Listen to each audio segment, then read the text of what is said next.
لي سواه ودمع يسيل على السلام علیکم ورحمۃ اللہ وبرکاتہ۔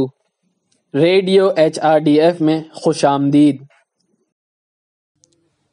اعوذ باللہ من الشیطان الرجیم، بسم اللہ الرحمن الرحیم۔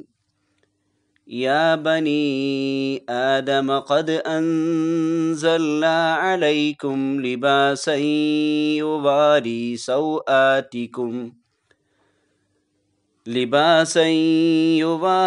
سوآتکم وریشا ولباس التقوی ذلک خیر، ذلک من آیات اللہ لعلہم یذکرون۔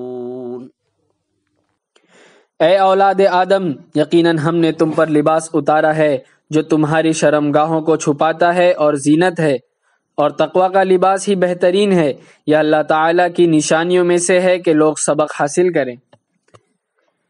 انسان قدرتی طور پر جانوروں سے مختلف ہے۔ جانوروں کے پاس شرم چھپانے کے لیے کچھ نہیں ہوتا۔ حیوانی فطرت میں ایسی کوئی چیز نہیں ہے۔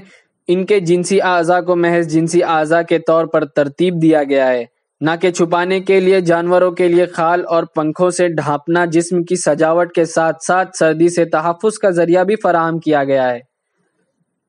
اللہ تعالیٰ نے انسانی جسم کو جانوروں کی طرح قدرتی غلاف کے ساتھ نہیں بنایا ہے۔ اس کے برعکس انسان کی فطرت میں شرم و حیا کا بیج بویا گیا ہے۔ اس فطری اور شرمیلی خواہش کو پورا کرنے کے لیے لباس کا احساس انسانی فطرت میں شامل ہے۔ لباس میں دلچسپی انسان کے لیے مصنوعی نہیں ہے بلکہ وہ فطری ہے۔ اس لیے انسان کو فطرت میں اس ضرورت کو سمجھنا چاہیے اور اللہ کے بنائے ہوئے ذرائع کو استعمال کرتے ہوئے ضروری لباس بنا کر پہننا چاہیے۔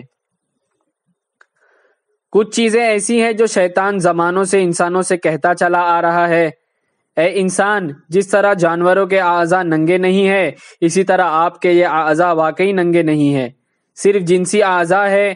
انسانوں کو صرف اسی مقصد کے لیے لباس پہننے کی ضرورت ہوتی ہے، جیسا کہ قدرت نے جانوروں کے جسم کی دیکھ بھال کے لیے دی گئی کھال اور پروں کی طرح ہے۔ اس کے علاوہ وہ ننگے پن کو چھپانے کے لیے جسم کو مکمل طور پر ڈھانپنے کا کوئی مطلب نہیں ہے۔ شیطان اپنے چیلوں کو یہی سکھاتا ہے۔ انسان کے لیے لباس صرف ڈھانپنے، سجاوٹ اور جسم کی دیکھ بھال کا سامان ہونا کافی نہیں ہے۔ اس کا لباس تقوی کا لباس ہونا چاہیے۔ لباس کے معاملے میں انسان کو یہی موقف اختیار کرنا چاہیے، یعنی لباس ننگے پن کو مکمل طور پر ڈھانپنا چاہیے۔ لباس کی بات کرتے وقت بہت سی باتوں کو ذہن میں رکھنا چاہیے۔ وہ جذبات کو ابھارنے والا نہ ہو، ثقافتی معیار کو برقرار رکھے بغیر دوسروں کی نقل نہ کرے۔ وہ مہذب ہونا چاہیے۔ سجاوٹ میں حد سے تجاوز نہیں کرنا چاہیے۔ اس کے ذریعے تکبر نہیں کرنا چاہیے، دکھاوا، منافقت، اور اسی طرح مرد کو عورت یا عورت کو مرد کا لباس نہیں پہننا چاہیے۔ ننگے پن کو ظاہر کرنے والے کپڑے اور ڈیزائن سے پرہیز کیا جانا چاہیے، اور پیسے کی بربادی اور مذہبی طور پر ممنوع کیے گئے لباس سے پرہیز کرنا چاہیے۔ لباس کا مقصد حاصل کرنے کے لیے رسول اللہ صلی اللہ علیہ وسلم کی تعلیمات کے مطابق الہی ہدایات کو قبول کرنا چاہیے۔ جو لوگ اس کا انکار کرتے ہیں وہ شیطان کو اپنا رہنما اور سرپرست کے طور پر دیکھتے ہیں۔ لي سواه ودمع يسيل على